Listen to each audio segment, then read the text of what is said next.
first one is the gayest action movie since Top Gun. Those are big britches to fill. Because there's this whole scene in a shooting range. Yes. That is just like daddy twink flirting. Gerard Butler with his like big steady revolver. Pow! Pow! Pow! Not a word is spoken. And then Pablo Schreiber's like, oh yeah, daddy. And then he takes his gun, which is some sort of super fast acting, whatever, and he just like, pop, pop, pop, pop, pop, pop, pop, pop, pop, pop, pop, pop. Yeah, daddy, that's right, I can take it all night. And then they leave. Yep. And Pablo looks back at him, and like 50 Cent and all his little gang is behind him. He's like, and I got friends. And they all freaks. What? Yeah, daddy. It was very flirtatious. And then why was Pablo in Daddy's room the next day? I know, right? And it's all, not a word is spoken, all in silence until like one of them punches the other, I think. Well, then the next scene is just like a shootout in the middle of traffic for reasons. Den of thieves. Den of thieves. Den of thieves. So the second one, sadly, did not, like, I was like, please be the gayest thing ever. But no, it did not give me what I wanted. Lightning did not strike twice. Maybe it was just chemistry. Yeah, I think there's just something about the chemistry between Juan Schreiber and Gerard Butler that just like, made that whole daddy thing just like, really work for me. Yeah. But no, not the end of these two. I was like, come on, what about a little fan service? Just a little. But, I mean, it was fine for a throwaway action flick. Mm. They'll replay it on HBO at nauseam in a few months. It'll be fine. And in case you didn't know where you are, I am Samara. And I am Jeannie. And this is Talk Deadly to Me. Oh, Jeannie. Yes. Are you ready to pick up with Jeff and Jill Cahill? Yes. Oh, this bag of cats. A bag of angry, demented cats. Except for Jill. Jill is very cool with me. Oh, I don't know what's wrong with these people. But it started generations ago. I'll tell you that.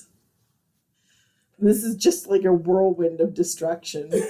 Bent on like humanity in general, women in particular.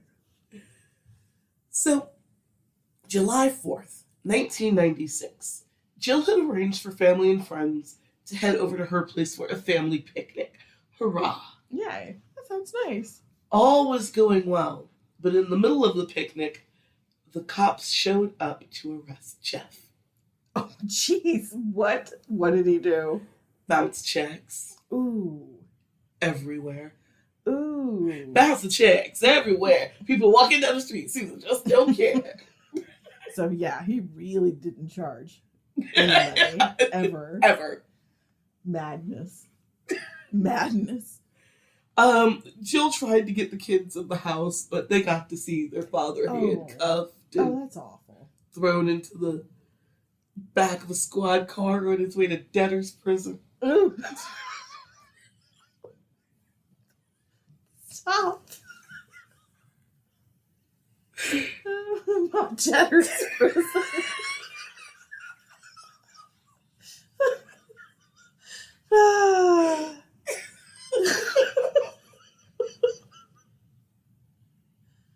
This is inappropriate murder.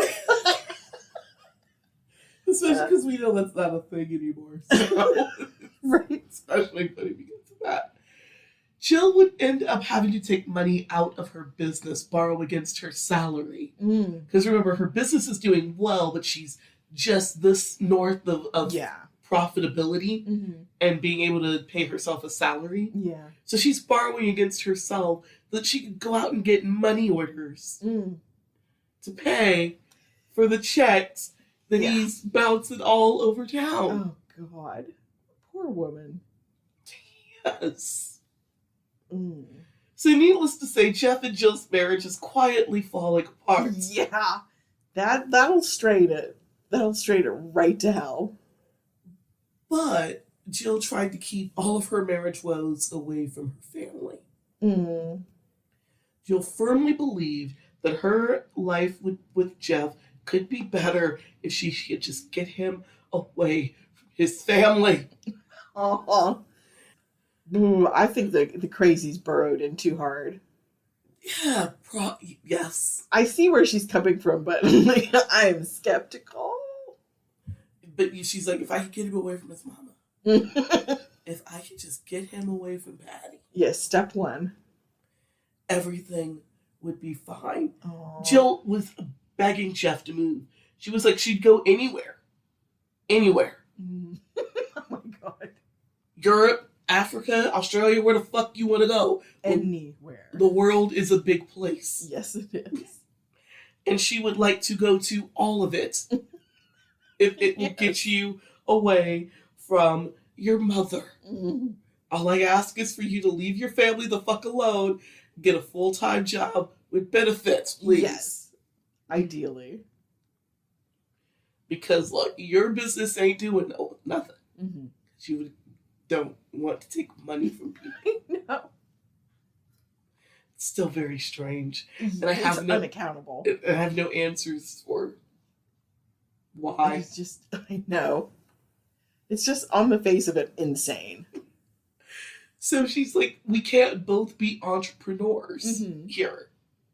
My business is on the ups. Yours is on the down. You go get a 9-to-5 with benefits while I run this thing that actually makes us money. Yes. Jeff would not hear of it. Oh my God. In later interviews, Jill's friend Zany said that Jill felt isolated. I mean, she had like friends and a robust social life, but she just felt like she didn't have a lot of places to go with this. Yeah. Yeah, she lives all day with a child and her children. Yes, she has 3 children, one of which is 35 years old. Yeah, that's lonely. And her friends, like her real good girlfriends that she would normally confide in, they had moved away. Yeah. Further upstate to the West Coast. Yeah. Yeah, they talked and she had other friends, but like her super tight confidants had moved away from town. And so, but that's something that they would all kind of notice in hindsight. Yeah. How isolated Jill was. Yeah. When Jeff and Jill would show up to the Russell family home on the day of a holiday, Jeff would take the kids back home almost as soon as dinner was over. Oh my God. It's like, yep, open your presents, great. Have a snack with your grandma and grandpa Russell. We're going home. And Jeff would just take the kids. He'd leave Jill there. How generous of him. Jill can spend the time with her family. That's fine. He needs to get back to his family with the children. Yeah, the real family. God forbid Patty be without hovering over those children ghoulishly. Yeah. Ugh. She's like a Nosferatu. In a lined wool skirt. Gargoyling over these children. Yeah. Ugh. And she will gargoyle. Right? Hurling, boiling, flaming Bibles at people the whole way. Right? Now, even though Jill wasn't outright with her family about the money troubles that her and Jeff were having, there were signs. Like when Jill and her sister Debbie would go Christmas shopping, Jill's cards were always being declined. She'd have to use like 4 cards for one purchase. Stuff like that. She would just play it off like, oh, oops. Jeff just had to transfer from account to entrepreneurship, marriage. Yeah. and what are you going to say? Just, okay, girl. Yeah. Well, if it's no big deal to you. I mean, sometimes Jill would call their parents and tell them that the heat was off. Mm. And she would say, oh, the furnace is busted. No, the heat was off. Yeah. But then when the heat's off, she'd make an adventure out of it for the kids. Yeah. And they'd pretend to be camping out and, making so the Get kids... in the tent. Yeah. Making sure that the kids don't realize that the utilities have been shut off at the house. And then to her family, she would just be like, well, it's an old house. Yeah. Things break. Hmm. Okay, girl. Whatever you say. Later, Debbie would find out that Jeff had been intercepting and hiding the utility bills from Jill. Oh. So she never knew what was going to be disconnected when, where, or why. That is such a weird way to terrorize someone. Yeah. Because that is he's terrorizing her. That's awful. Jeff also quit paying on the health insurance. Mm. Well, I mean, he wasn't earning any money. I mean, true, but Jesus, man. Yeah. He had one job. Right? One job. It's so weird how this guy is just spiraled into and nobody this jerk, this mean jerk. And nobody knows why. Yeah, it's weird. Out of nowhere, he goes from a decent dude to this weird miser. Yeah. Yeah, there's something it's a tumor. I believe Patty said something. I can't prove it with science. Yeah. But I think Patty said something to him. Maybe. So. She's the devil. Jeff and Jill had been married almost 10 years by this time. Mm-hmm. 10 years. Wow. Jill. Holy Patty shit. Cahill. And their money issues were their surface issues. Jeff and Jill had wanted more than 2 kids when they first married. But having Mary was very hard on Jill's little body. Mm-hmm. So even though Mary would be, a happy, healthy little girl, Jill was 2 and done. Her body physically is not doing it. Yeah. Once more kids were off the table, it seemed like Jeff lost interest in sex. Oh. That's what I said. I think Patty said something. Yeah. I can't prove it, but she just seems like the type. Yeah. For her part, Jeff's man-child ways slowly killed any desire for romance Right? that Jill had once had with her husband. Mm-hmm. So they settled into sexlessness fairly easily. Oh my god. Ugh. Although for completely different reasons. When Jill's friend Katie came back to the area, she could tell that something was wrong. Mm. Jeff wasn't the happy-go-lucky guy that would pour drinks for Jill and the girls when they came over. Mm. He had just become this surly, cynical asshole. Dang. This, making snide remarks and then trying to cover up his cruelty with "It's just a joke. Don't be so sensitive." Classic. On occasion, Jill did confide in her friends that the state of her marriage was rocky, to say the least. Yeah. But she's kept it to the money troubles. Mm-hmm. Mm-hmm. Were all anybody really ever heard about. Yeah. But the problems were much deeper. Mm. So enter Tom Tulloch. Tom what? Tulloch. Got it. Tulloch. Tulloch. Got it. Tom was 33 to Jill's 40, but he was quite the catch. Tall, dark, and handsome. Unlike Jeff, he has a stable career as the vice president of sales for a company called National Processing. Well, there you go. And in the summer of 1997, Jill was at a country club with her friend Amber, and Amber's husband. And the friends all ended up at the same table. Like, Amber's husband knows Tom through so-and-so and so-and-so. Yeah. So they've got this joining of the cruise. And then, while they're all chit-chatting over lunch at the country club, Frank Sinatra came on. And Tom asked Jill to dance. Nice. And anybody with eyes could see the chemistry. Oh, no. As they whirled around the dance floor. Oh, no, what could have been? And Jill knew that they were meant to be together. Oh, no. Oh, Jill. Now, they did start dating. Now, me and Jill, we got a little bit of beef.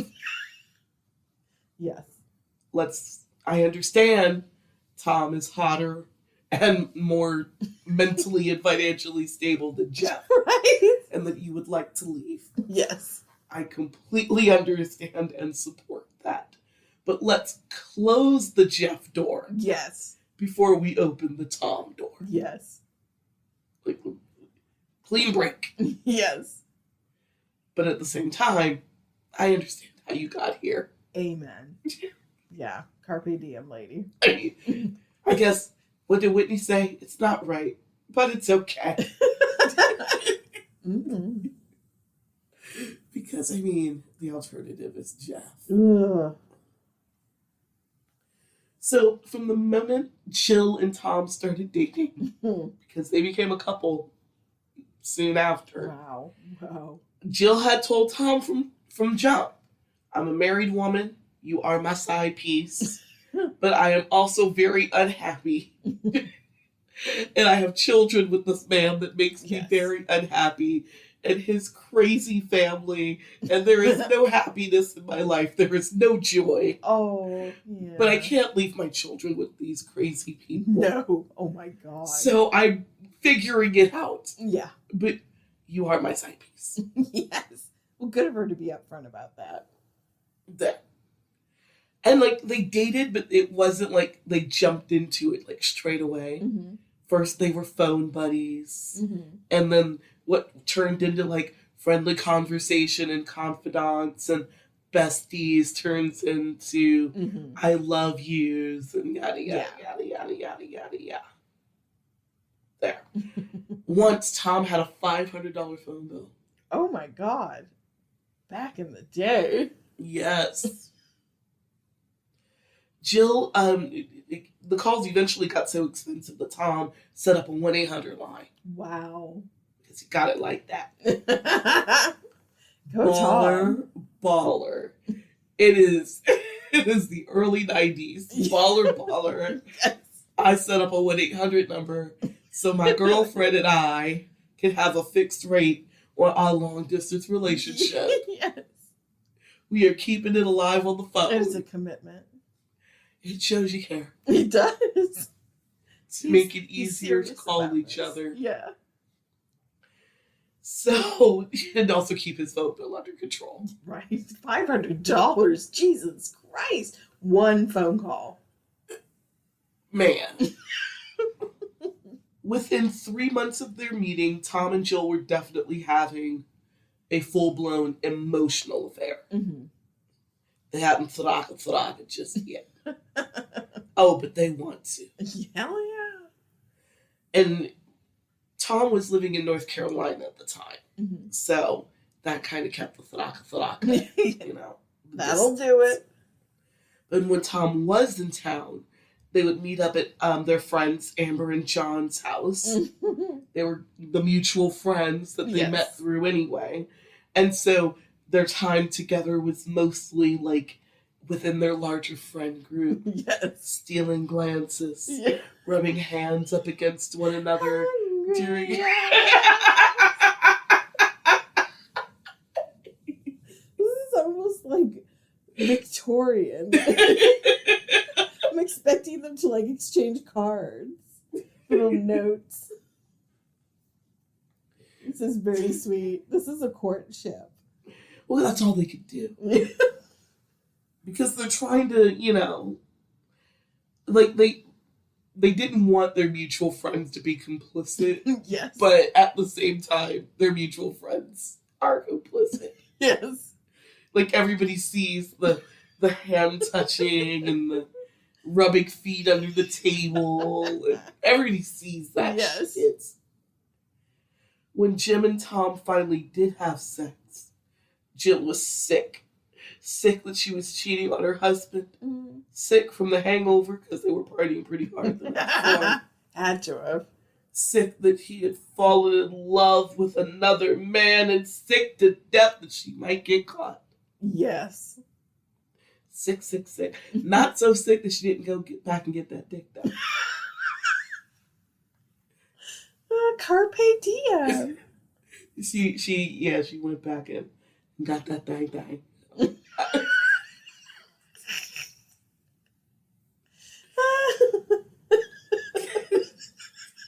Was sick to death. Probably, yeah. That had to be like. But she kept it pushing. She did. I'm committed now. The calls kept coming. The reasons to meet up in their mutual friend group, making excuses to get together with their larger friend group when Tom's in town. Yada yada. And half the town is complicit in hiding this affair. Yes. Yeah. It was a group project. It really was. On Halloween 1997, Jeff and Jill drove to Buffalo, where they and the kids were staying, while Jeff and Jill went to a Halloween party at Jill's friend's place. Okay. Her buddy Rita and her husband are throwing a Halloween party. So this is near Buffalo. It's Jill's side of the family. Got it. So it's like, fine, let's take the kids to go hang out with their cousins. My sister will take all these little bastards trick-or-treating, and then we can go party. Okay. I think that's fun. Yeah, should be. It's fun. But whatever. While Debbie was helping Jill unload the car, Jill told her sister that she may not be married this time next year. Ooh. The wheels are turning. Debbie was like, what the fuck are you talking about? Jill's like, I'll tell you later. We'll just, whatever. That year, Jill dressed as a sexy witch because, sure, why not? Yes. What would horrify Mother enough? Ooh, sexy witch. Jezebel! Jeff kept his costume a secret. Oh, yeah? Why? Until they got to the party. What is it? Then he made his big reveal. He was O.J. Simpson. What? Complete with like a doll, like a blow-up doll around his neck to be Nicole Brown. Oh my god. That's so creepy. Yeah. Yeah. In later interviews, people at that party reported that Jeff had wanted Jill to dress up as Nicole, and she was like, oh no, that is bad taste, sir. Yeah. I will, no sir, no ma'am, no. I'll just be a witch. What? Sexy witch. Sexy witch. I'm gonna go with sexy. Yeah, I'm not gonna dress up as a Right. No, sir. You weirdo. And I don't approve of this blackface that you're planning either. Daddy doesn't approve of the fact that he had that blow-up doll so readily. I don't approve of paraphernalia. I don't approve of any of this. I know, it's all wrong. It's all fucked up and wrong. Veto, I say. Sexy witch.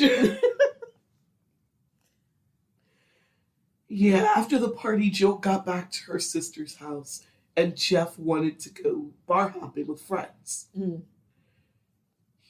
Came home way later than usual. Jill had so late, Jeff got smashed. Ooh. Jill had to go out looking for him, going from bar to bar. God. And then when she finally found him, she basically dragged him out of the bar by his ear and got him back over to her sister's house. Yeah. At first, Jeff's drinking buddies thought that Jill was just being a nag And they just followed them back over to Debbie's house because they wanted to watch it get chewed out. Good friends. Let's go watch Jill kick Jeff's ass. Right. Yeah, Jill's gonna fuck him up. Let's go watch. I mean, that is the quality of his friends. Yes. Watch him get his ass kicked. But when they dropped Jeff off, Jill just marched him into the house. No arguing, no fuss, no muss. Aw, boo. Later, everybody would find out that Jeff and Jill had been taking loans from Jeff's parents to keep their heads above water. Yeah. Jill needed Jeff to make an ask from Patty and Jim. And she didn't want him to be hung over. Right? Oh when he asked these people for more money. For like the 50 millionth time. Yeah. And he's not just asking for $50 here and $30 there. He's asking for like, can I get $1,000? Dang. Yeah. He's taking loans. Yeah. Real loans. Right. And so she didn't want him to be fucked up. Right. When they went to go meet his parents for breakfast. Beg for money. And beg. Literally beg for money. James. We can't. Jack. Nipper. Dweezil. Can't be hammered when we beg off of your folks. Hammer. Oh my god. That is like so pathetic. Do not be drunk when you beg your parents for money. Dude, we need to talk. Jill just needs to leave. Yes. When you have to track them down at the bar to make sure that they're presentable for begging. When you put it like that.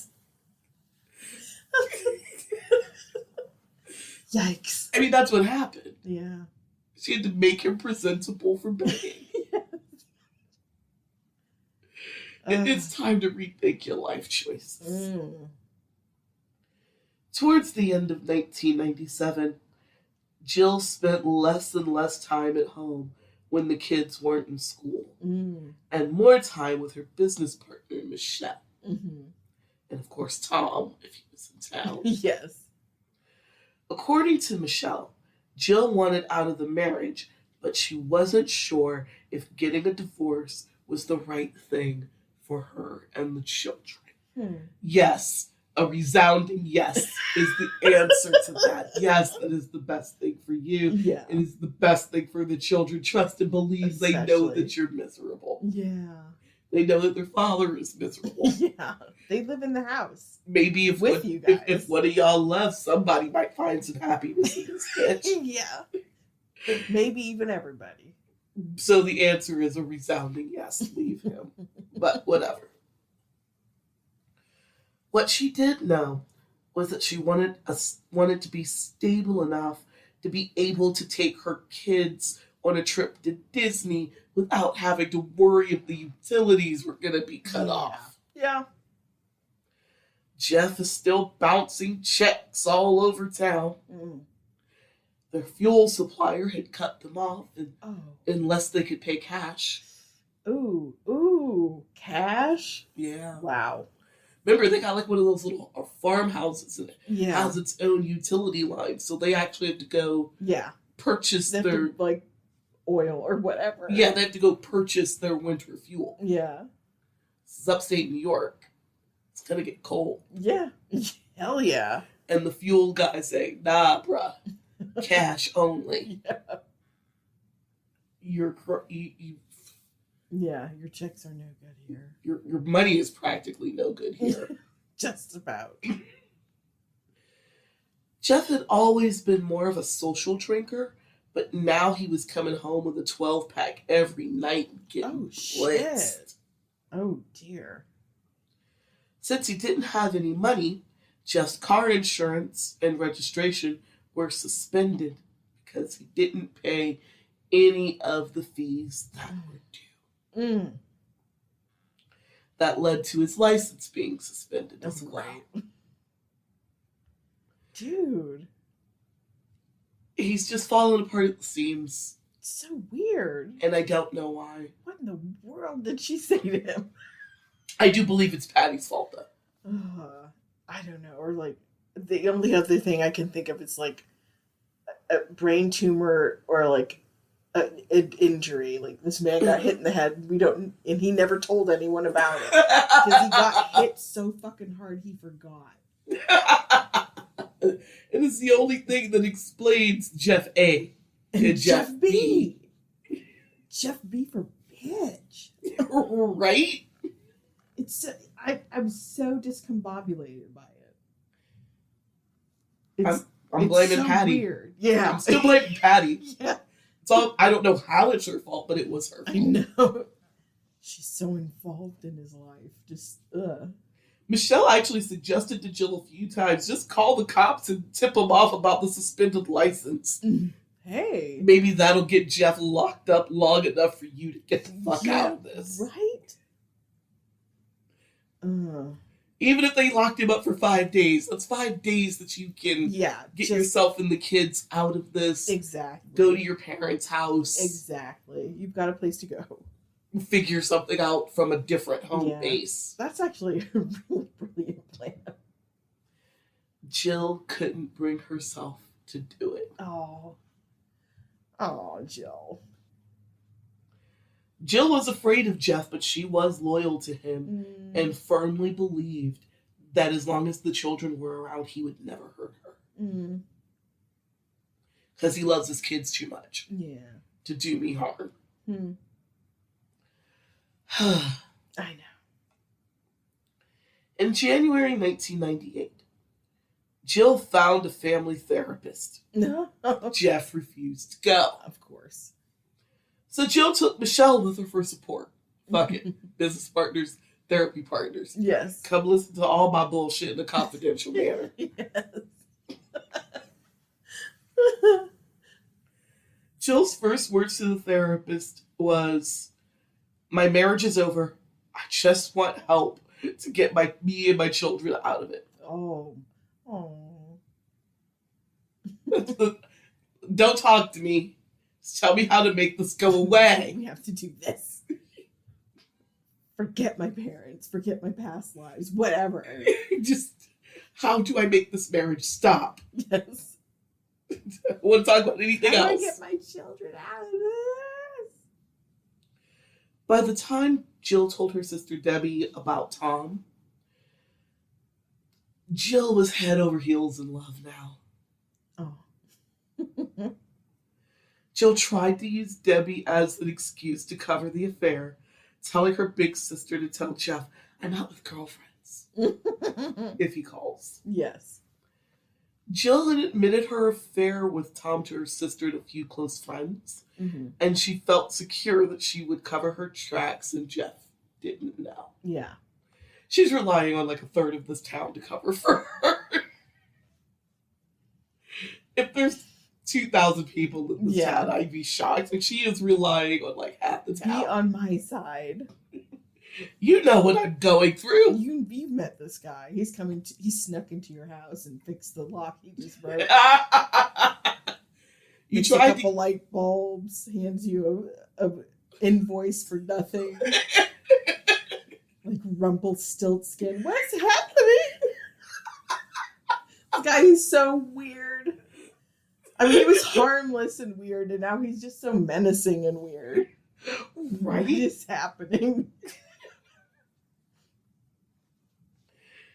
So she's, like I said,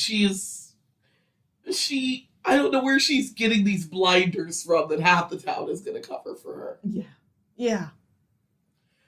But there are signs that Jeff may have known what was going on. Yeah. One night, Jill came home late, and she parked her car in the usual spot. As she gets out of the car, she falls into a 6-foot hole. Oh, shit. As soon as she exits the car, she falls into a ditch. Oh, my God. She wasn't hurt. The hole wasn't that deep. Yeah. Deep enough. You'd be like, I'm in a hole. Right? That's so petty and weird. Jeff said that he was working on something near the septic tank and forgotten to cover the hole.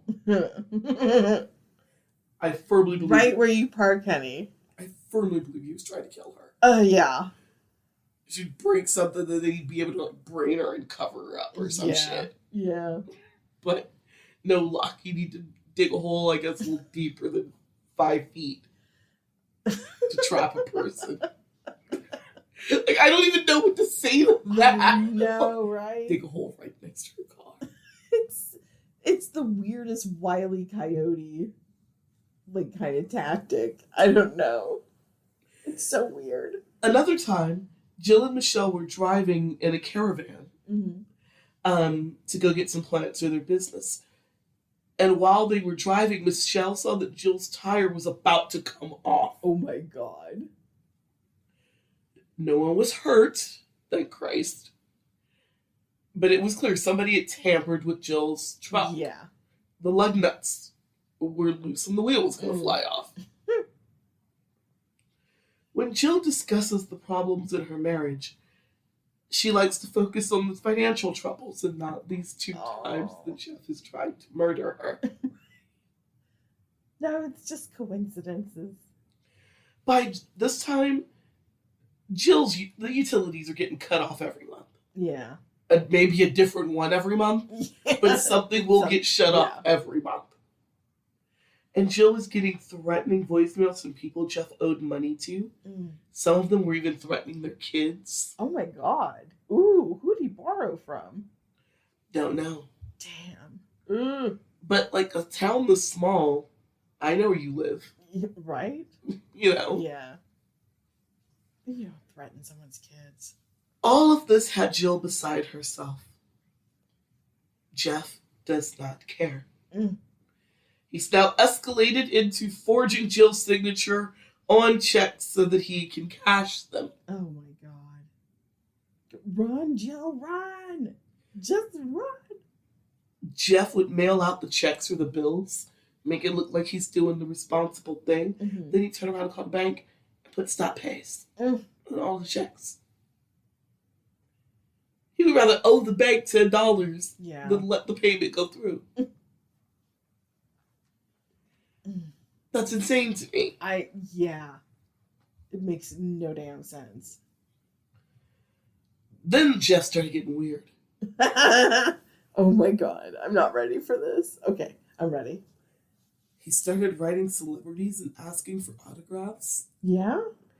He would make up stories about his dad or his brother or one of his kids being on their deathbed, and XYZ celebrity is their favorite person, and within like a week or two, a box of like swag would show up, all autographed and fancy for this imaginary dead person.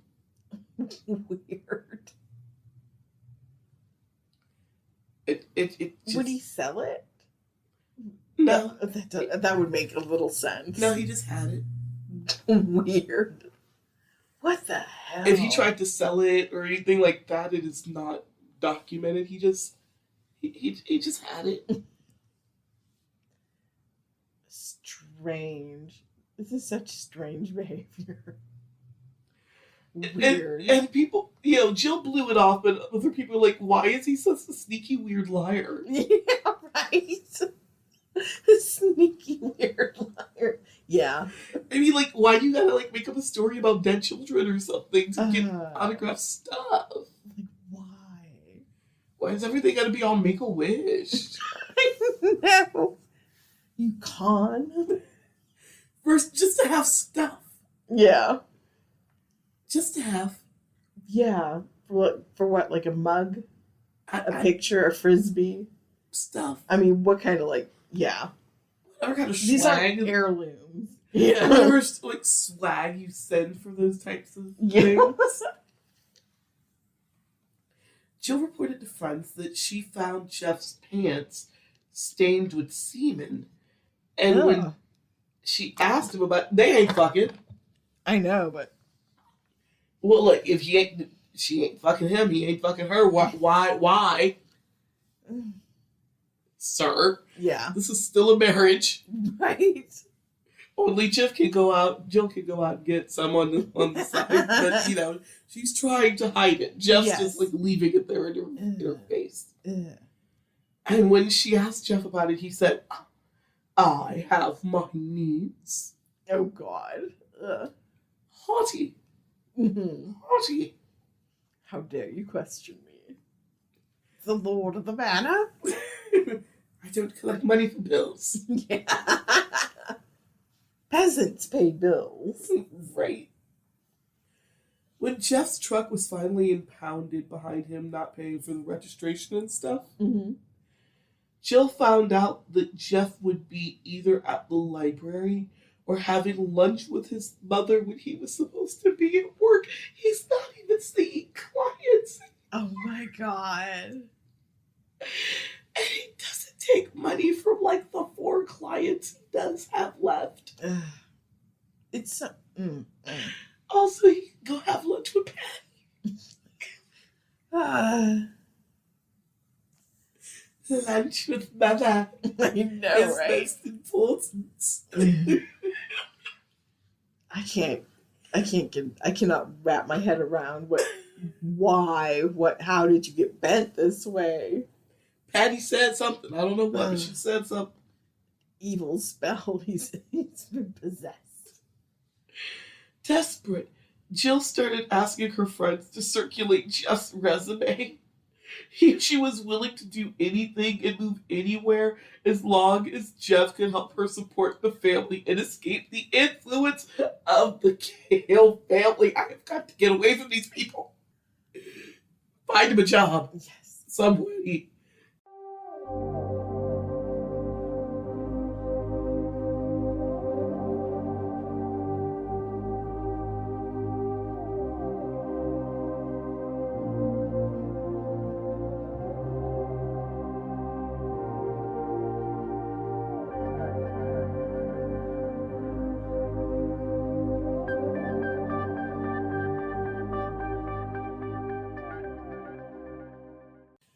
So, Jill is going around giving people Jeff's resume. Oh, wow. Begging her friends, for the love of God. Please, anyone. Find him a fucking job. Preferably in another state. Away from Patty. Yes. And Jeff would go on a few interviews. On the strength of Jill's word, he got a few offers. Nice. Jeff turned them all down because he didn't want to work for other people. Oh, God. He's an entrepreneur. He's an entrepreneur. He's such in a logic, like Ouroboros. Or Ouroboros. I don't know how you pronounce it. Just the snake eating its tail. It's like, the stuff I do is so trivial, I cannot charge for it. I cannot work for someone else. I must work for myself. I cannot charge for the work I do. It's like, dude, how do you expect your life to work? Patty. But he's punishing her for making their life work. Patty. Oh, wait. Patty. I was thinking Jill. Patty. Fucking Patty. Patty's probably telling him that Jill's emasculating him by starting her own business or some shit. It's so ridiculous. Lord only knows what that woman's telling him. He's choking himself out metaphysically. And I do believe that you were right when you said that he's the favorite. Yeah. I think so. If he's getting this much of Patty's attention.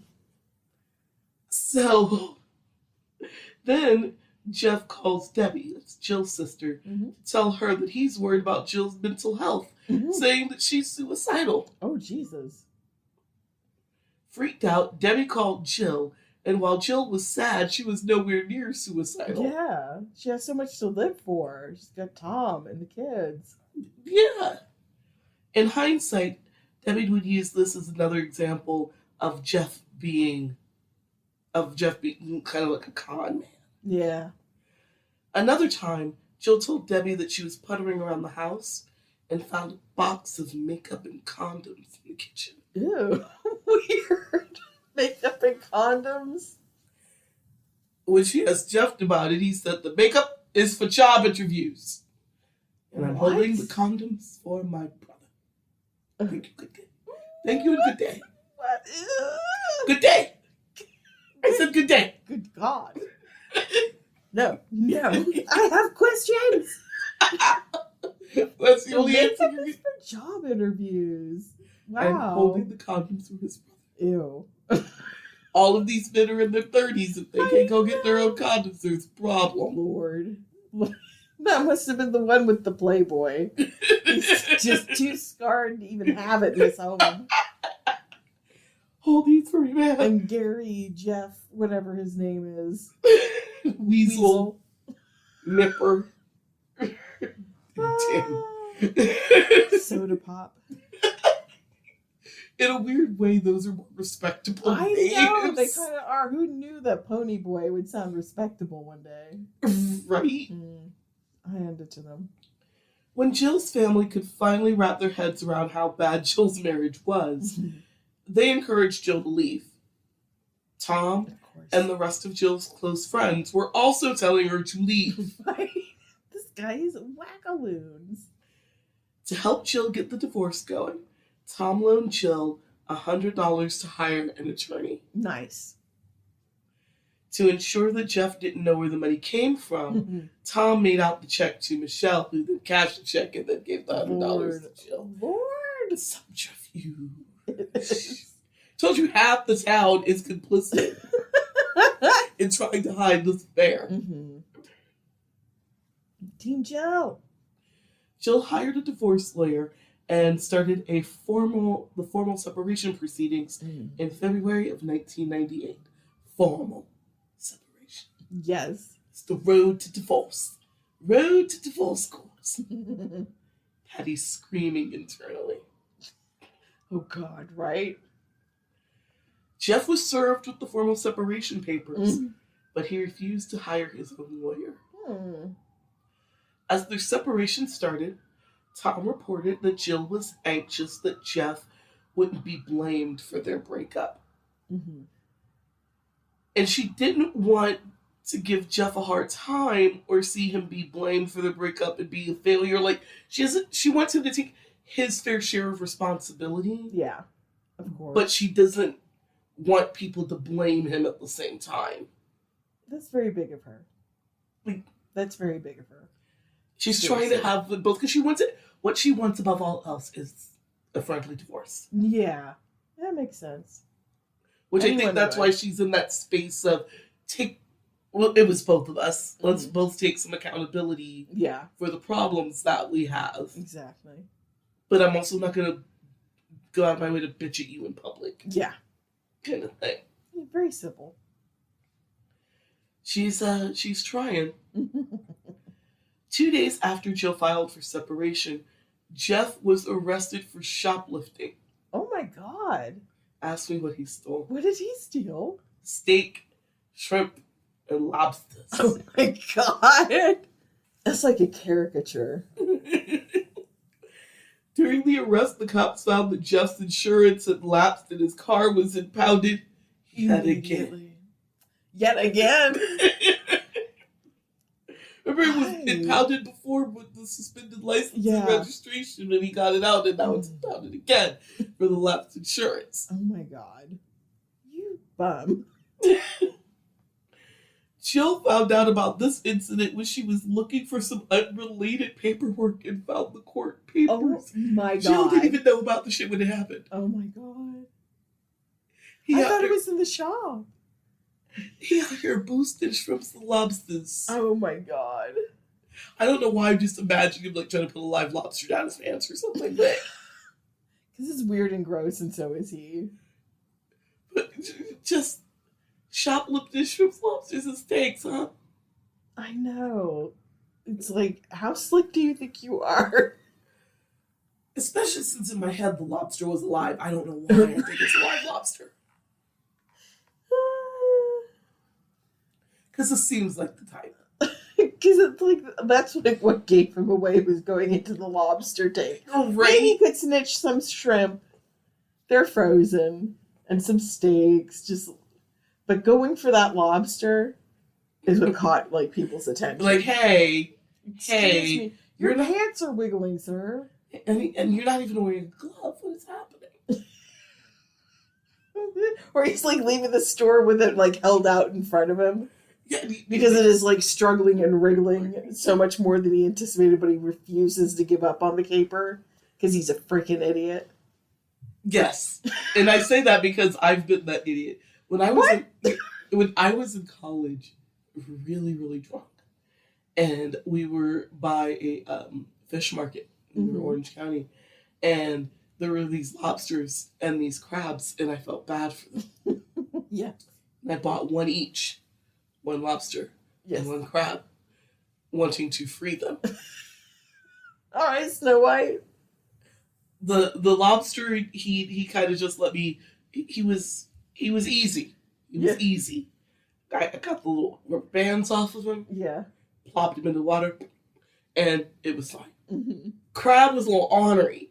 Also, a little bit more disgusting to touch. Both of them were horrifying to touch, but the crab somehow more so. And I got one hand free, and he kept trying to bite me with his free claw. Yes. And I'm trying to undo the other claw, but I can't get the other claw. I'm trying to help you, you little bastard. I know, right? So then he clipped me. He got me in my hand, in the fatty bit between the thumb and the forefinger. Hurt so bad, I went, ah! And flung him into the water. And then my then boyfriend was like, they're both probably dead now. And I was really drunk. I just fell to my knees and cried that my attempt at conservationism has killed the very thing that I was trying to save. It's the thought that counts. No, you nourished the wildlife. There's some fucking seal that was hanging around, or a dolphin who was like, oh, exotic fruit.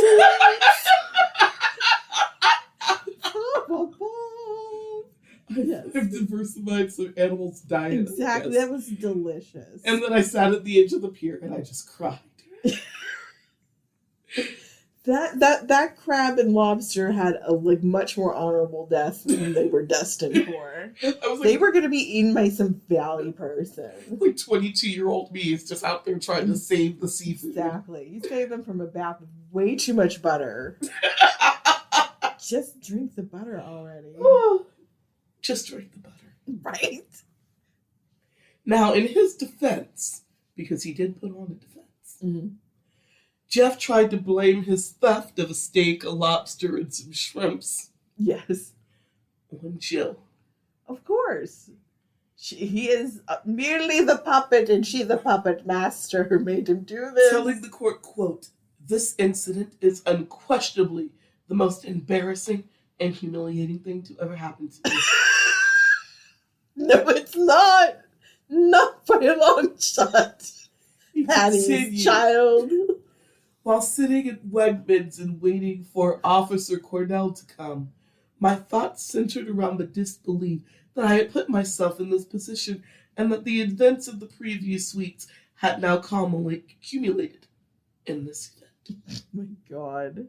About 4 weeks ago, of the 13th of February, my wife gave me 3 credit cards totaling approximately $3,000 in charges. I knew she had these cards, but I didn't know the debt was so enormous that she couldn't make the payments. A week and a half later, I found that she had been unfaithful to me and our 2 children. And our 2 children. Jerk. Tim and Mary are 8 and 10. She presented me with the fact that she had an attorney and was given a statement of worth to fill out. It said worthless, but it didn't.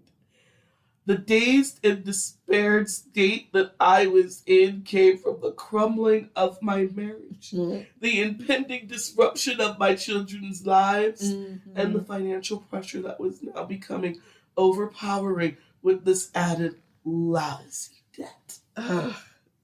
Lying piece of shit. The difficulties that this past month has brought on me do not justify or explain what I did, and yet I realize that I shouldn't have let these difficulties be an excuse for what I did. It was wrong and will never happen again. Yeah. Jeff closed the letter by saying that he had already reached out to the shop to arrange restitution because it's the right thing to do. Oh, come on. When Jill confronted him about the arrest, Jeff fell to the ground and curled in the fetal position and begged Jill not to tell his mother. Oh my God. Don't tell my mommy! Oh my God. Lord have mercy. Grown ass man. Damn near 40 years old. Don't tell my mom. Up in the fetal position. Oh my God. Begging your estranged wife not to tell your mother that you stole the steak, some lobster, and some shrimps.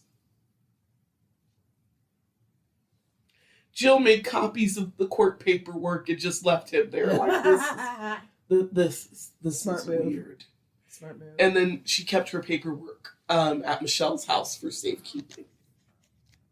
I'm just imagining him just falling to a floor. Don't tell mommy! Don't tell Patty! Oh my God. How many times had he done something similar? Where did she could just like, I'm gonna just Xerox this and go. I'm just like, Oh, he's having a fit.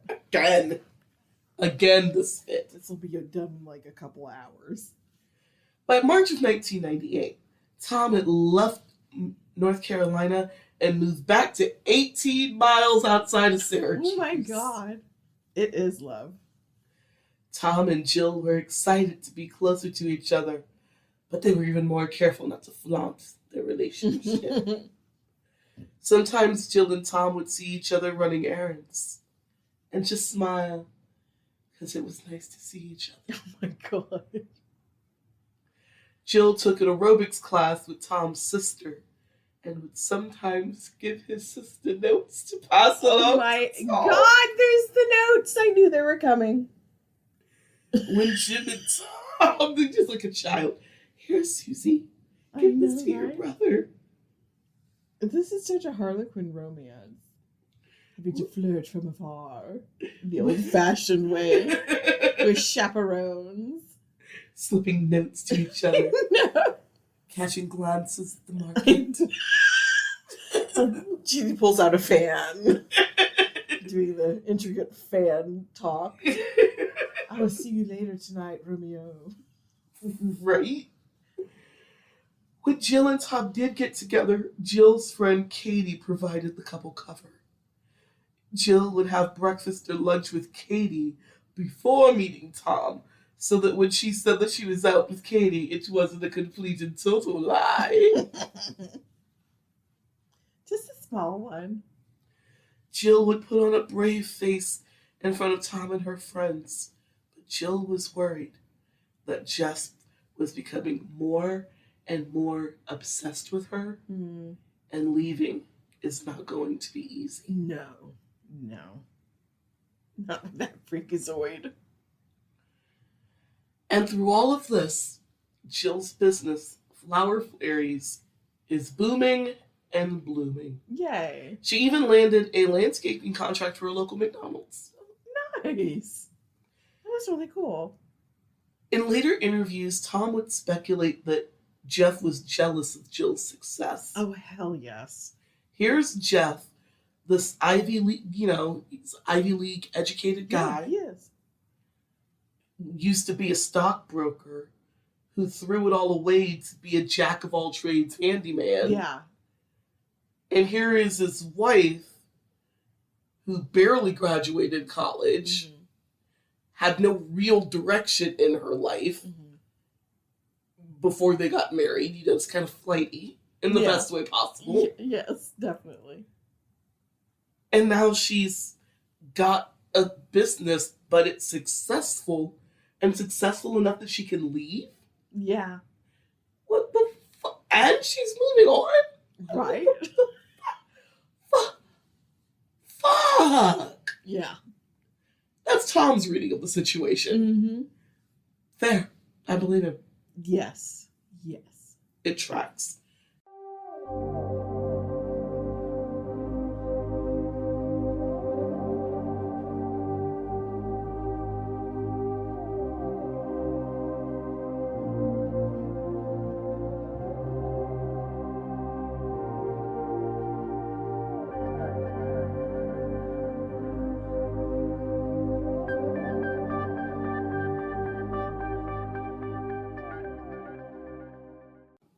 Again, Jill should not be cheating with Tom. No. This is wrong. But I can also understand how she got there. Yes. Yeah.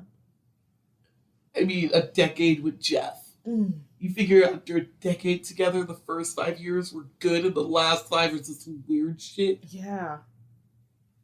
Like wondering, hoping in the early part, is he going to come out of it? Is my husband coming back? If I could just get him away from his mother. I know. What happened? What's going on? I will move anywhere. I will do anything. I would do anything for love. Gotta get away from Patty. But I won't do that. Jeff won't. And she won't put up with it anymore. Oh, she's tired. Now, Jill may have one foot out the door of her marriage, but it was the phones that pushed Jill over the edge. One day, Jill found a strange wire sticking out of the phone. Yeah? Weird. It's an extra wire. Yeah. She followed the wire into the basement. Ooh. The wire is attached to a voice-activated recorder. Ooh. Jeff had been listening to her calls. Ooh, run, Jill. Fucking run. Oh no, she marched her ass right to that kitchen and confronted Jeff. Oh no. The argument turned violent. Yeah. And Jeff shoved Jill to the floor and twisted her arm behind her back and ripped the phone cord out of the wall. As Jeff pushed Jill against the wall, she was able to get her hands on a knife to back him off of her. Good for you, Jill. Jill would take the tapes that Jeff had made and give them to her friend Katie. Jill was worried now that Jeff would have information that he'd heard on the recordings to use against her in court. Yeah. Katie begged Jill, just get out of the house. Yeah. Katie's like, look, I got a guest room. You can stay here. Bring the kids.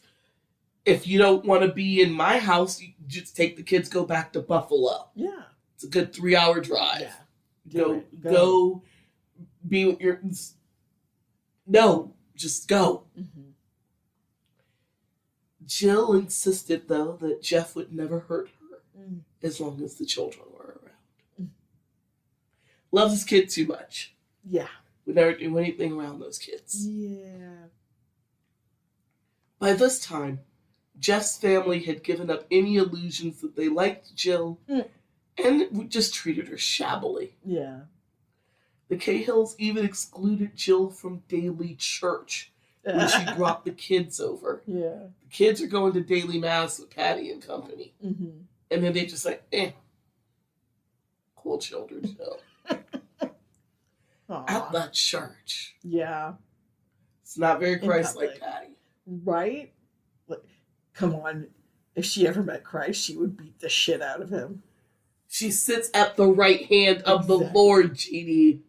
Competition from this bum? The right hand of the Lord.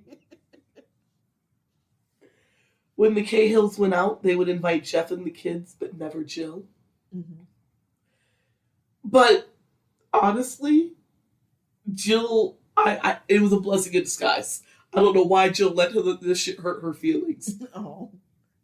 She would have gone to fucking mass every day with him anyway. Yeah. She probably didn't want to have another stinky, unseasoned, awkward dinner. Oh, I swear to you, Patty thinks salt is the devil. Oh, it does. Sodom and Gomorrah were made of salt. Like, it hurt Jill's feelings, but I'm like, no, my good girl. I know. Take the hour for daily mass and relax. Have it for you. Take a bath. Yeah. Indulge in a sweet treat. Exactly. Read a book. Talk to Tom for 20 minutes. Yeah. I don't know anything else. Go for a jog. But don't let that shit hurt your feelings. They do you a favor.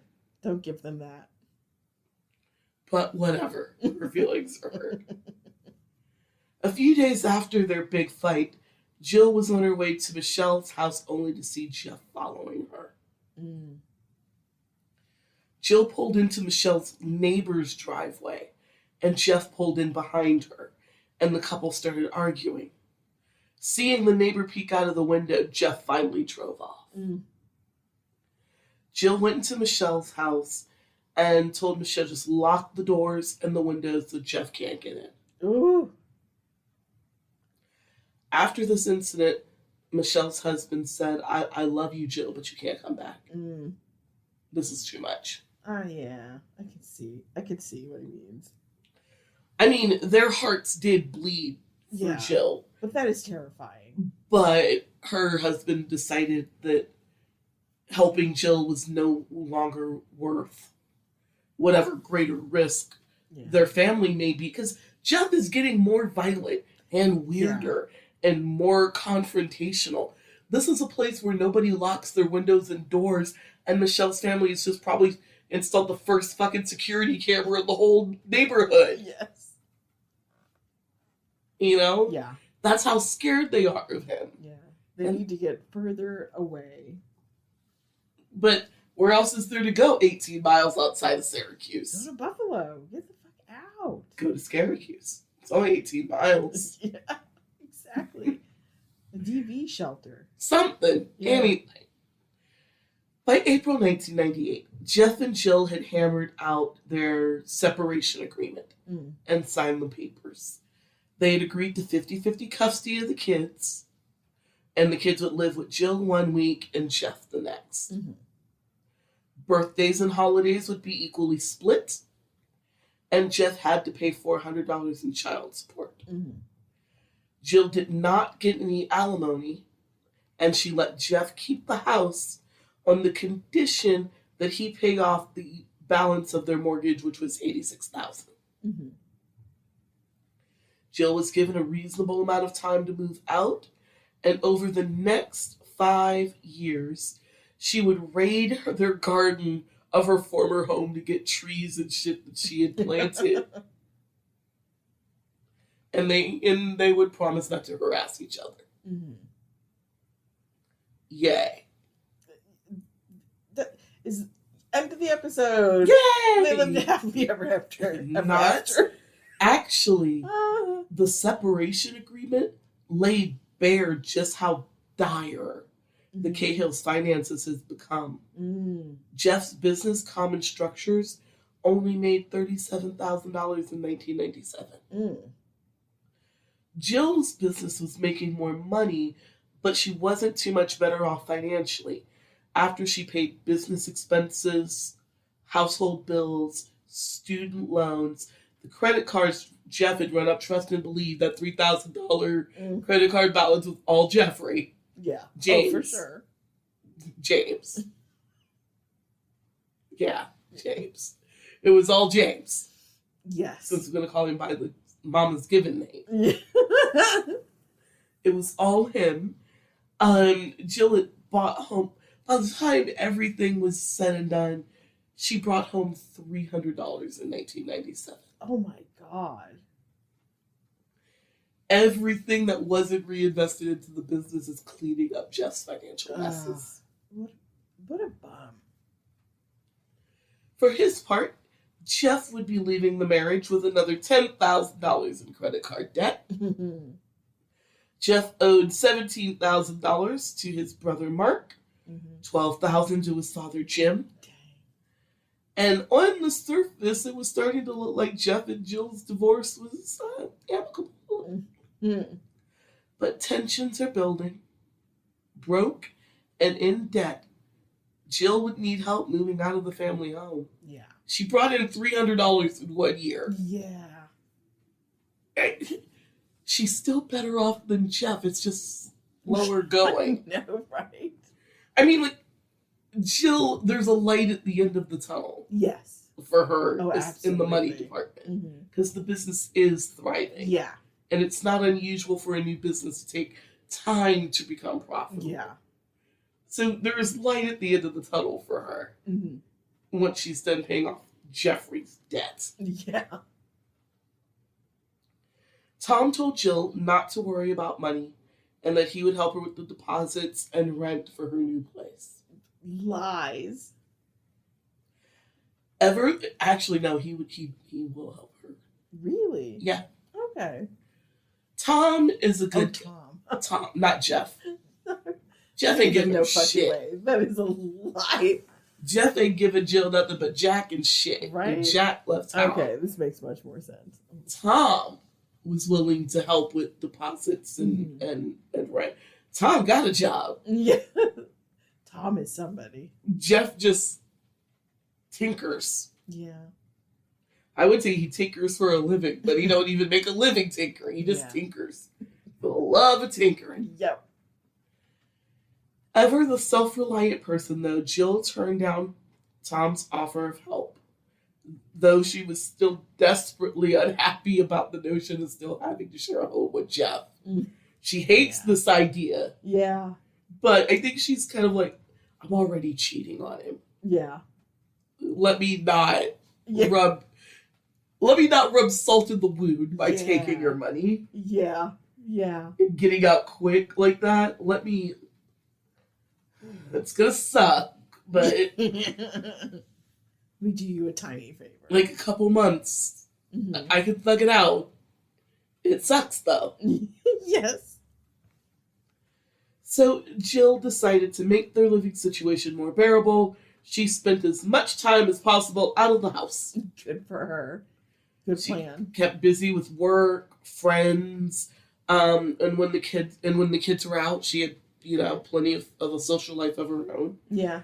And when the kids were home, Jill did her best to give them a sense of normalcy, even though they knew their parents were separated.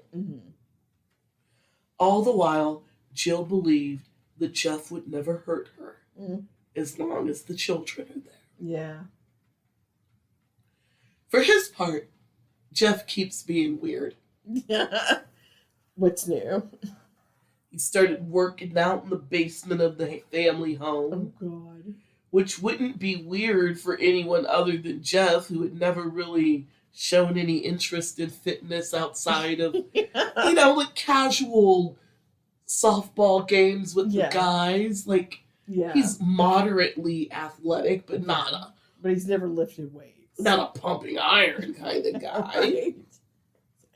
Okay. Outside of that, playing with the kids, none of it. Jill had long since figured out that Jeff manipulated some people and told stories that made her look bad to the outside world. And while she didn't like what Jeff was up to, she was determined to keep the peace until she could move out. And yet, she had no interest in cutting Jeff out of their children's lives. So while she was looking for a rental, she was determined to stay in the Schenectady, 18 miles outside of Syracuse, to make sure that the kids could be close to their ain't shit daddy and his weirdo family. Yeah. I think that's an accurate description. Yes, definitely. And while she was sad that the marriage was ending, Jill told her mother that Jeff was once the nicest guy she had ever met. Yeah. It's a whole different human being. Eventually, Jill would take Tom on the offer of help. No, seriously, this house is unbearable. Yeah. It sounds... I can't even imagine. She did her level best, though. I do feel like she did her level best as long as she could. She did more than that. She went above and beyond in this situation. But then she was like, no, babe. Remember that? Yeah. Remember that first and last you promised? I'm ready. I'm so ready now. You still down to help with that rent? Because, I found somewhere cute. I would like to get the fuck out of this miserable house. Yeah. Please and thank you. And she found a place on the edge of town. Close enough that they could be with their school, see their dad, see the Cahills, but far enough away that getting to her would be a chore. Yes. Perfect. On April 21st, 1998, Jill met with Tom to have lunch, maybe a little traka, and get the check for the deposit for her place. It was the first time Jill and Tom had spent together since he moved back to town over a month ago. Mm-hmm. The following weekend, Jill planned to take the kids to her parents in Buffalo for a visit and some much needed space Yeah. from the whole Jeff Cahill family. thing. Yeah. Oh, you know Patty's just driving that by their house like, Constantly. sinners! I know. Sinners! Heathens! Jezebel! And what must lunch with mother be like? Oh, God. I can't believe you let her divorce you. All the while, she's cutting his meat for him. I know. Damn near chewing it, too. Complaining at the Sizzler that there's salt in the mashed potatoes.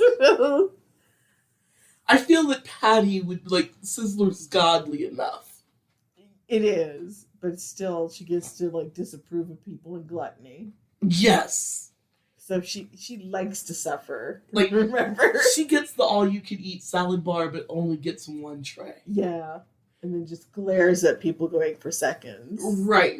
And she never goes to the hot bar. Tacos at a salad bar?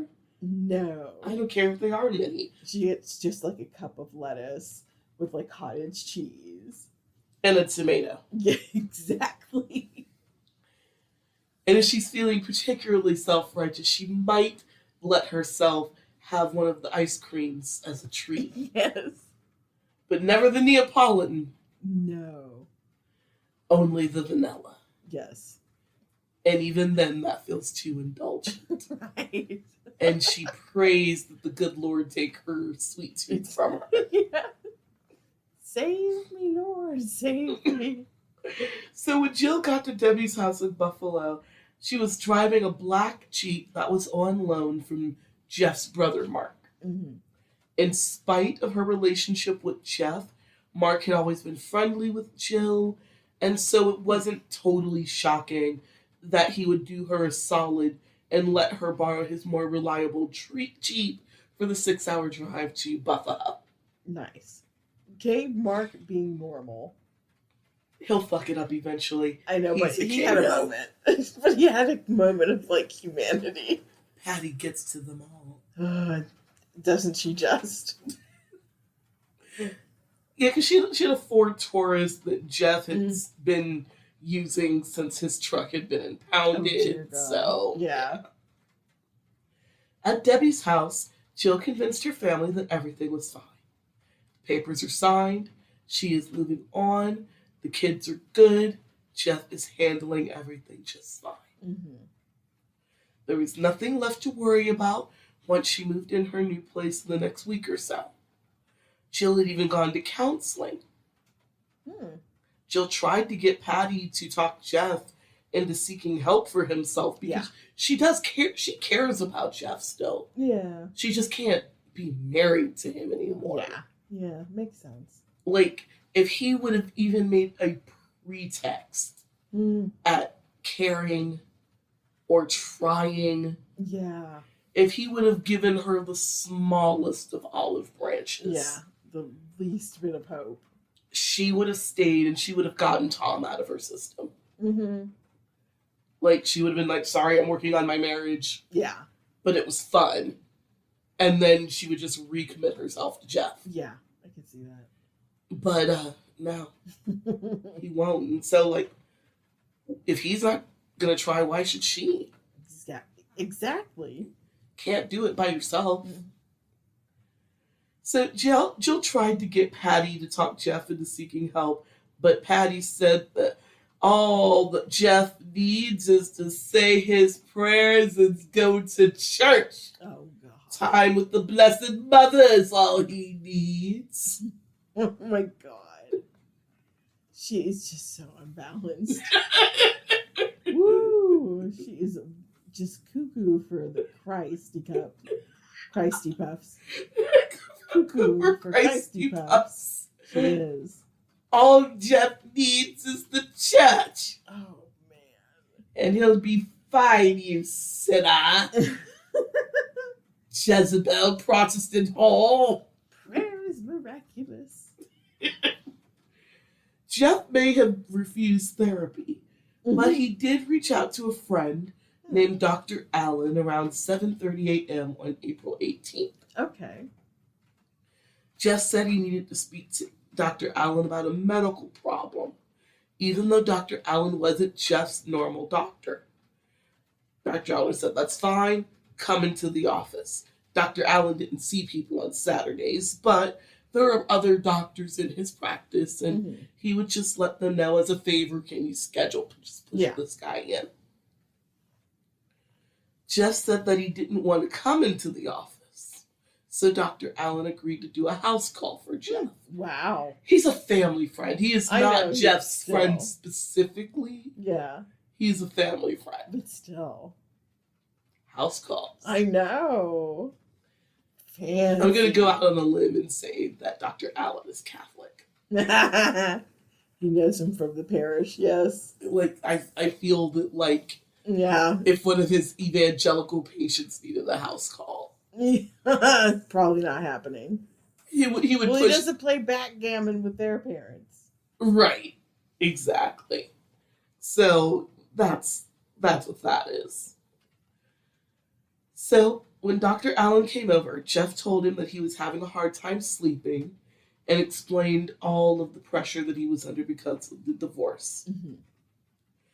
Jeff told Dr. Allen that Jill and the kids were in Buffalo, and that worried him.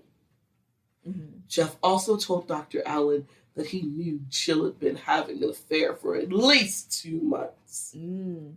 But instead of talking about how he had taped Jill's calls, Jeff told his friends that he found out about the affair when he saw strange numbers on the family phone bill.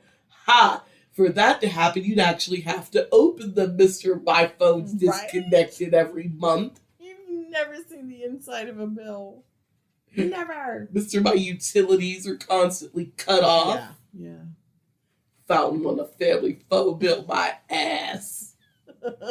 That's how you had to resort. That's why he had to resort to recording her phone calls. Yeah. He is so allergic to bills that he had to find out about the affair in the most ridiculous and convoluted way possible because he couldn't do simple shit like read the phone bill because bills burn his skin like a vampire. Yes. I see you, see? Yes. I see what's happening here, you weird zombie motherfucker. Right?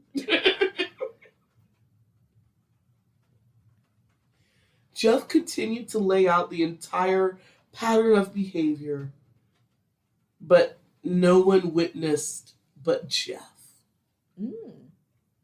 As far as, like, how Jill is acting, she's erratic. Yeah. She's doing weird stuff. Nobody ever sees Jill being a weirdo but Jeff. Yeah, how convenient. And only Dr. Allen ever heard of Jill being suicidal and weird and shit like that. Yeah. According to Jeff, Jill had admitted to flirting with and even kissing other men. Jeff said that there are times that Jill would be irrational, drink too much, and throw fits of rage projection. Right? And according to Jeff, Jill had threatened to kill herself with a knife, saying that if she was stabbed herself, everybody would assume Jeff did it. Okay. If anybody's threatening suicide to get somebody to stick around, it's Jeff. Yes. It is for Jeff. Sure. Yeah. He's got that level of bitch baby written all over it. Yes, he does.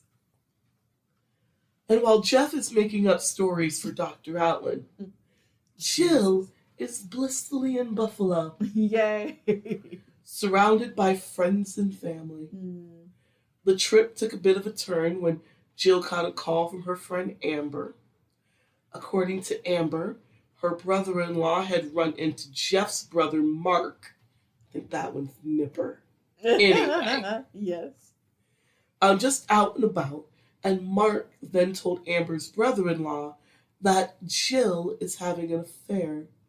And that Amber and Jill were the sluts of 18 miles outside of Syracuse. Oh my God. Sluts. I'm sure his mother told him that. You bet. Absolutely. Why bring Amber into it? I don't know. It's so weird. I don't know why. She taints you. The Jezebel taints you, Amber. They're sluts together. Mm. I'm sure Patty saw Amber in a short skirt or something once. Yeah. And decisions were Just made. in that category forever. She had a dangly earring that offended. Yeah. Her hair was a little too highly teased. God only knows. She had an opinion. Right? When Jill got the news, she called Jeff and read him to filth. She told him she is pissed off and disappointed to learn that while she thinks we're having a friendly divorce, Jeff is out here starting shit while she's out of town. Right? What the fuck is your problem? Yeah. When Jill's family asked, if she was good to head home, seeing that Jeff is being a little shit. Yeah. Jill blew them off, but they could tell that Jill was dragging her feet. Mm-hmm.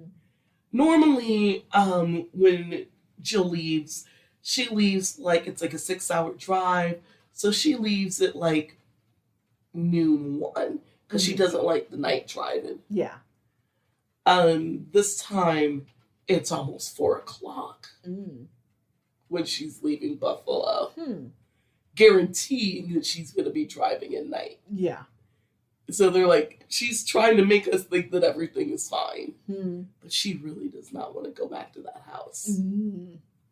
Yeah. Joan asked Jill if she was afraid of Jeff, to which Jill told her mother Jeff loved his kids too much to ever do her any harm.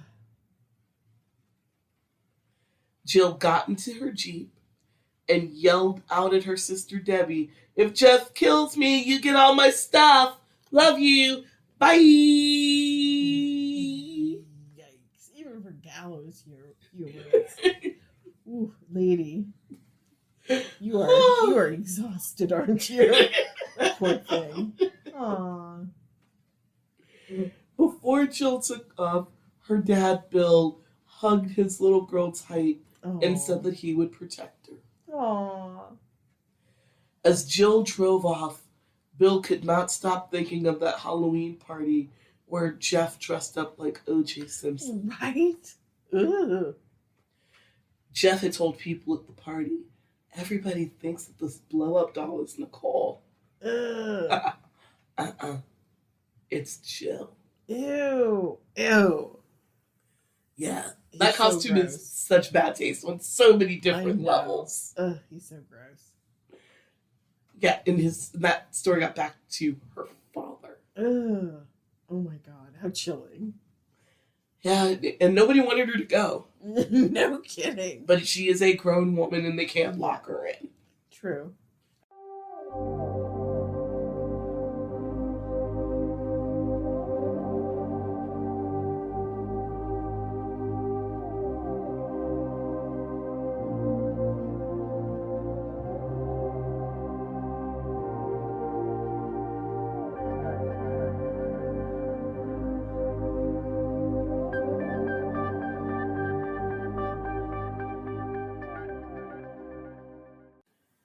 How are you feeling about old Jeff and Jill? Oh my god.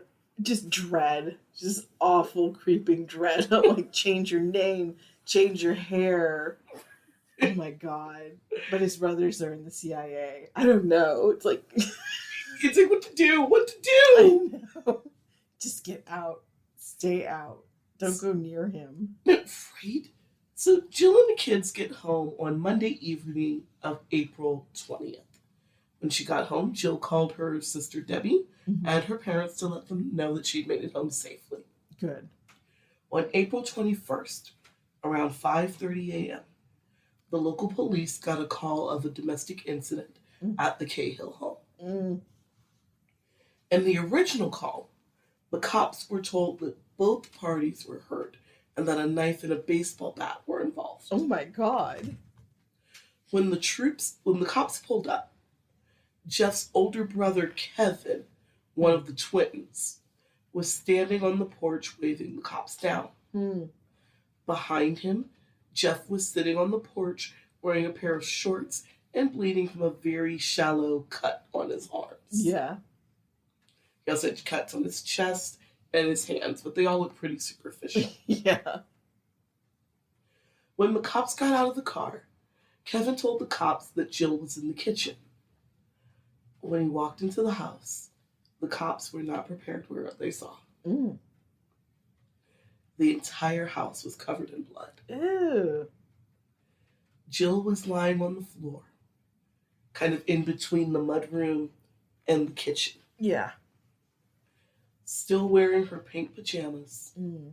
with one leg sticking out from under a pile of blood-soaked sheets that had been piled on top of her and behind her by Patty and Jim Cahill. Oh, fucking Patty. And their friend, Dr. John Kelly. A family friend that just stood there looking very befuddled. Mm-hmm.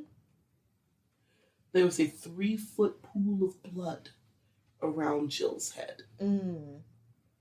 And when the first cops arrived to check Jill's vitals, her eyes were swollen shut, and you could tell that the entire part of her skull above her right temple had been caved in. Ooh. As Jill convulsed on the floor. Mm.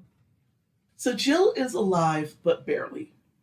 Her eyes, they're swollen, but they're open. Mm-hmm. And she's unconscious, but she's responding to painful stimuli. Mm-hmm.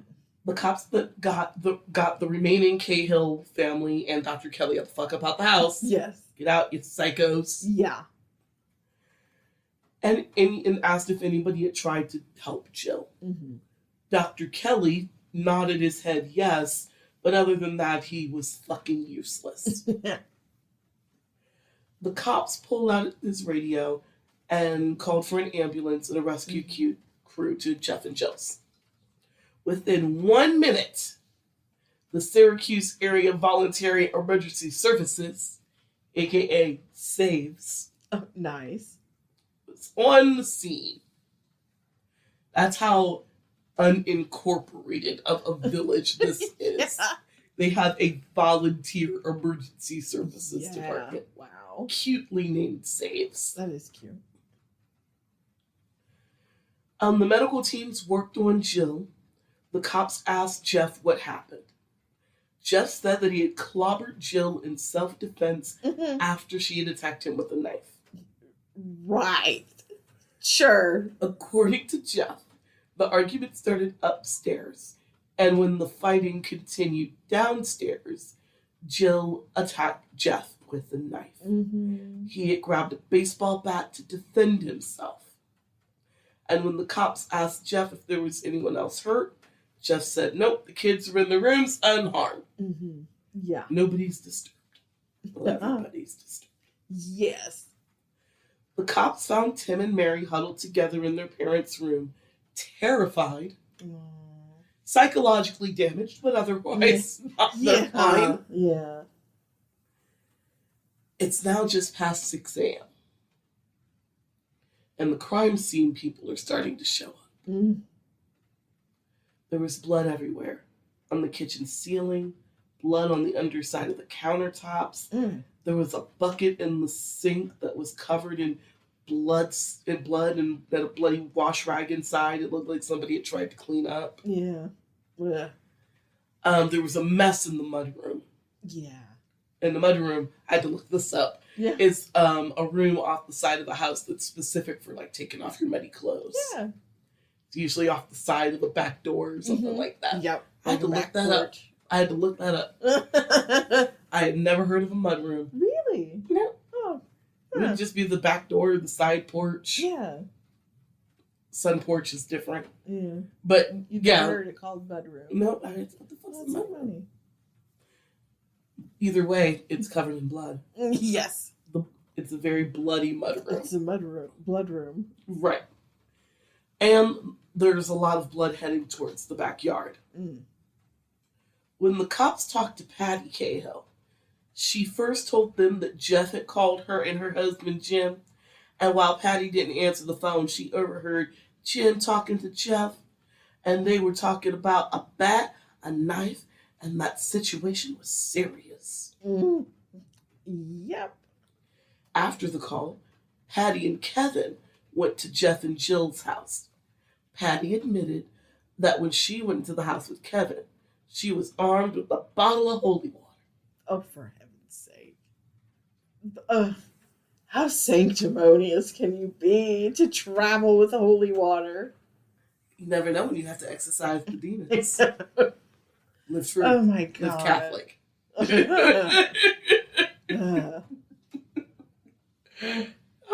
If Patty Cahill had to have a tagline. Right? Copyright. She probably has it on all of her t-shirts. Yes. Oh God, right. It's the only graven image she'll wear. Right? The cops were able to find the aluminum baseball bat and the knife in question near Jill's feet, and they were collected as evidence. The bat was dented, and its business end was soaked in blood. Yeah. At the crime scene, people were, walking through the house. They found the mudroom covered in blood and followed a trail of blood outside. And they found even more blood on the patio. At the top of the basement stairs was a jacket that had started its day yellow, but it's blood-soaked now. Yeah. By 6:30 a.m., Jill was loaded into an ambulance. And at this time, Dr. Kelly decided to make himself useful instead of standing there like a lump on the log. He took decisive action. Yeah. Now, he told the paramedics not to give Jill any drugs. This is a severe head injury. Do not take her to community hospital. Take her directly to University Hospital in Syracuse. There's a brain trauma center. Do not stop for anything. Then Dr. Kelly called the hospital to say that he was on his way to ensure that a surgical team is scrubbed up and ready with units of blood for Jill. Oh my God. At the last second, a single testicle descends. It's something. Decisive action. Yeah. Only like right an now. hour later. Only right now. Yeah. So it's decisive. We kid, but he probably did save her life with those instructions. Well, good. I said, I gave him credit. A testicle. I gave it a whole testicle's worth of credit. Yes, this is true. You did. Good on you, sir. Even though you stood there like a Momo for God only how long. You shook off the shock just in time. Right? Good for you.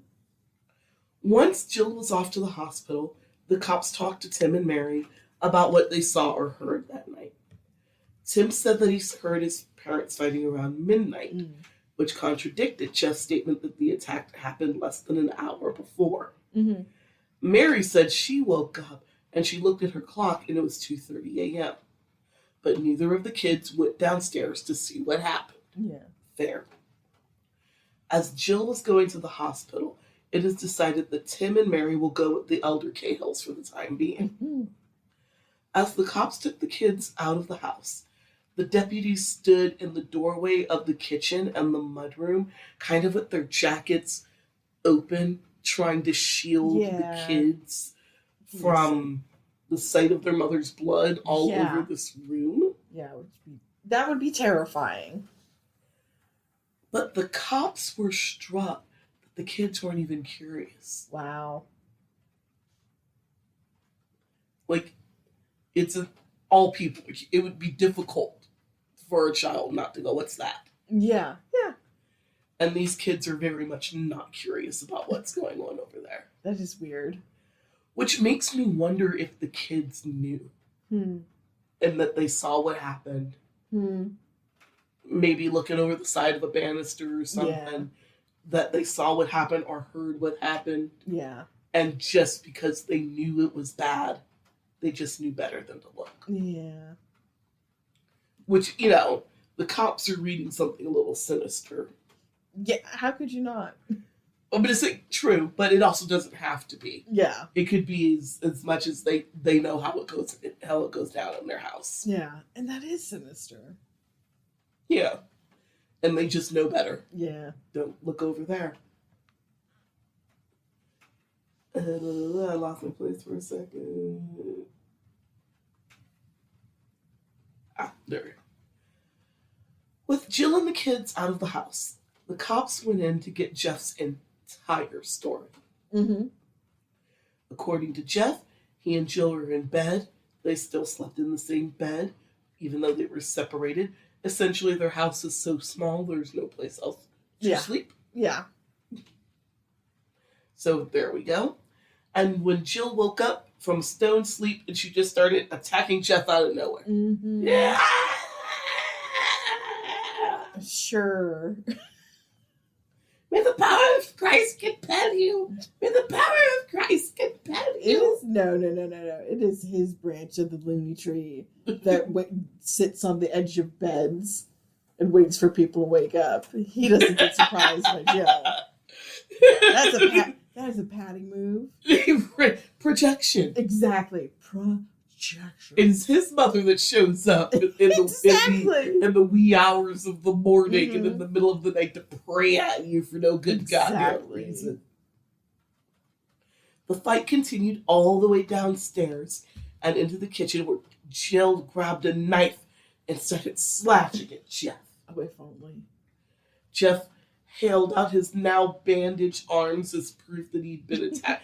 None of this shit even needed shallow cuts. None of this shit even needed stitches. They slapped some Neosporin and some regular ass band-aids. Exactly. I think maybe one of the longer ones needed 3 band-aids. But like, it was literally just here's some iodine and some Neosporin. Yep. I am stuck on band-aid because band-aid is stuck on me. Yeah.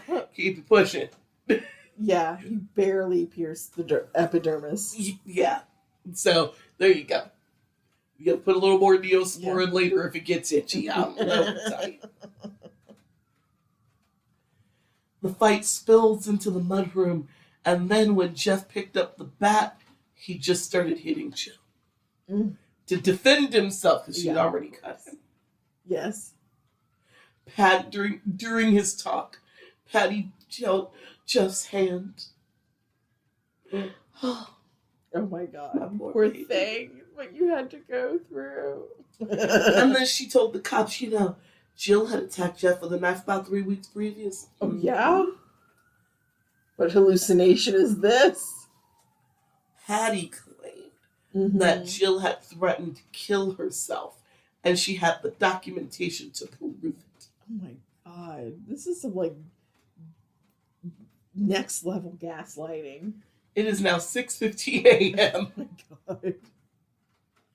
When the cops talked to now 40-year-old Kevin, who was still living at home despite having a job at the CIA, whatever.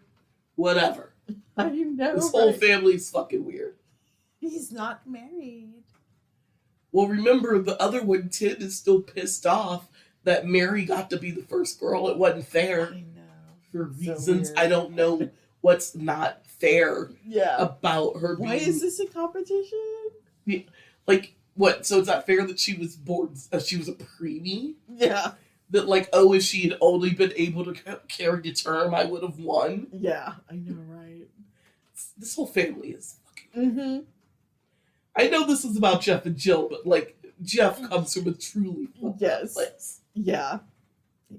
He comes from a loony bin. Yes.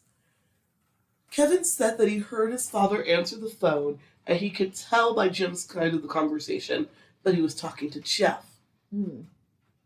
Jim then told Kevin that Jill had pulled a knife on Jeff. Kevin called the elder abuse line before getting into his car with Patty and driving to Jeff's home. The elder abuse line? I don't know. Just grasping at straws.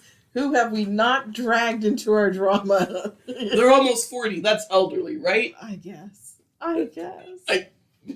No, I won't let them have it. No. So, before he gets Patty into the car, I feel like they're in the Patty wagon. Yes. Anytime Patty has to go some places, and the Patty wagon. Patty. Patty wagon! So they get over to Jeff and Jill's house. Jim had gone to pick up Dr. Kelly so that he could get some help for Jill. Mm-hmm. Sure. At 6:49 a.m., Jill was being admitted into the trauma center as Patty held Jeff's hand and told him that Jill started it. Oh, for heaven's sake. And this will all be okay, darling. She started it. You'll be fine. Mm-hmm. And that... That's mean. What she says with her still creaky voice, because I could not catch a break with these sinuses. I know. But thank God for the rain. Here comes the rain again, falling on my head like a memory. Yeah. Yes, we finally got rain in Southern California, so maybe the state will quit being on fire. That'd be nice. And on that note, I have been Samara. And I've been cheating. And this has been Talk Deadly to Me. Don't forget to like and subscribe, you filthy animals. Ding ding.